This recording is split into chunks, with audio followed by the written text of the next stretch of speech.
Selon les objectifs de développement durable de l'ONU, l'accès à l'eau potable et à l'assainissement est un droit fondamental.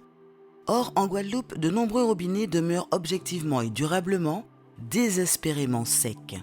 Vieille de plus de 35 ans, la question de la ressource eau englobe des aspects autant techniques que structurels. L'enjeu porte désormais à la fois sur la distribution performante d'une eau de qualité face au risque de salinisation par exemple, que sur l'anticipation de la vulnérabilité aux inondations voire à un tsunami. Gérer l'urgence en prenant en compte la loi et les aspirations citoyennes sans gréver le capital patrimonial du territoire est le défi de tout exercice urbain durable. Mais sur les interactions eau-urbanisme, les récents événements médiatico-politiques semblent éclairer sur la complexité de ce challenge en Guadeloupe.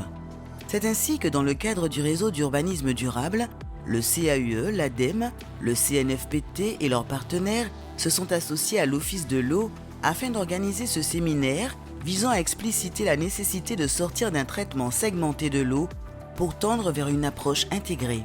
Pour ce faire, 2 canevas transversaux aux enjeux risques et ressources auront été abordés. Le SDAGE, schéma directeur d'aménagement et de gestion des eaux, qui apporte des préconisations dans l'assistance à la maîtrise d'ouvrage des opérateurs et dont la prise en compte dans les projets et documents d'urbanisme gagnerait à être optimisée.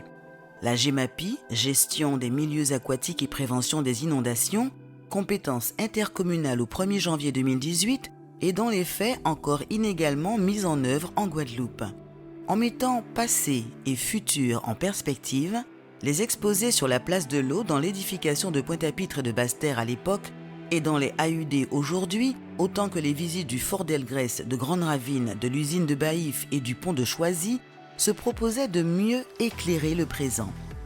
De la société civile aux maîtres d'œuvre et d'ouvrage, tous étaient invités à partager leurs ressources sur la gestion de ce facteur d'oxygénation et de régénération de nos villes insulaires caribéennes, l'eau. Il semble impérieux de se défaire du « tous tributaires » pour s'ériger en « tous solidaires ». Cela passe par la prise de conscience de chacun sur l'impact de ses activités domestiques ou professionnelles, sur la fragilisation de nos bassins et milieux, cœurs et artères par lesquels transite notre or bleu.